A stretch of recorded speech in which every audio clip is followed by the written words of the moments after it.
Okay, you ready? Yeah.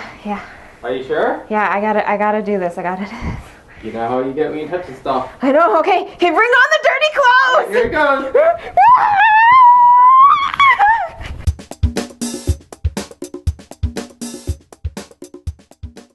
Hi gang, it's Shirley here on another episode of Staying Mentally Fit TV, the place to be to keep your mental health in shape, and today is Q&A Wednesday. Now today's question comes from Jason, and this is what he wrote. Hi Shirley, it's Jason here. I've been following your anxiety series because I want to learn how to overcome my public speaking anxiety. I've got a work presentation coming up in a few weeks where I have to stand up and talk in front of my manager and coworkers. Just the thought of having to public speak gives me the nervous jitters. My stomach goes into knots, throat goes dry, voice gets shaky, and I start to panic.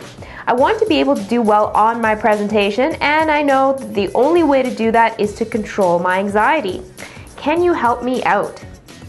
Jason, you are not alone in your fear. Speaking in public is a very common anxiety, but few are brave enough to face their fears head on.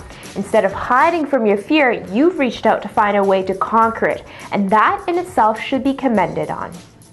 Now, it's normal to want to avoid or run away from the things that you are afraid of. Unfortunately, when you do this, you miss out on the chances to learn that the things you fear aren't as dangerous as you think.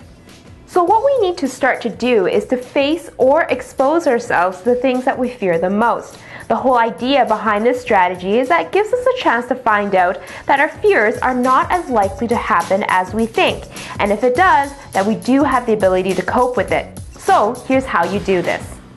Step number 1, list it out. First, you need to list out all the aspects of the situation that you fear. If your fear is public speaking, then your list might look like this. Number 1, talking to yourself in front of the mirror. 2, recording yourself talking alone in a room. 3, talking to 1 or 2 people. 4, talking to 5 plus or 10 plus people. 5, talking to loved ones. 6, talking to strangers.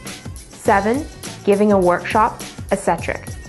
Now the whole point is to think of as many scenarios as possible where you think that your worst fear might come true. Step number 2, rank order them. Now rank each of the things on the list from the least to the most scary.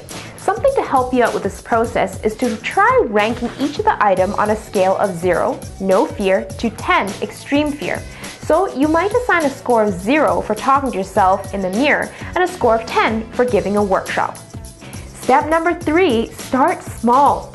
Next, you start with a situation that causes the least amount of anxiety and expose yourself over and over again, or stay in that situation long enough until your anxiety levels drop. So to use our public speaking example again, it might look like this. First, you might start talking to yourself in front of the mirror 3 times before your anxiety drops. Then you move on to recording yourself alone in a room talking maybe 5 times before your anxiety drops. Then you move on to talk to 1 or 2 people for 15 minutes before your anxiety falls, and so on and so forth down your list. Move to the next item on the list only when you can enter a specific situation without feeling very much anxiety. Now this will happen as long as you stay in the situation long enough. The reasoning behind this is that it takes a lot of energy to be anxious, and so your body can only last so long before it tires out. Step number 4, practice, practice, and practice. Now the magic formula is that the more you practice, the faster your fears will fade. Step number 5, yay, you did it! It's no small feat to face your fears. Give yourself a pat on the back, tell yourself I did it, or treat yourself to something you like when you're able to do it. So what say you on this topic, oh brilliant one? Do you think working through your fears is a great way to overcome your fears? If so, what fears have you overcome with this strategy?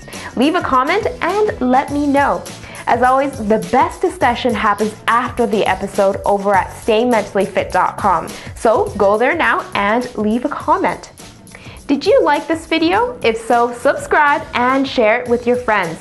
And if you want more great resources to stay mentally fit, plus some personal insights from me that I only talk about in email, get over to stayingmentallyfit.com and sign up for email updates.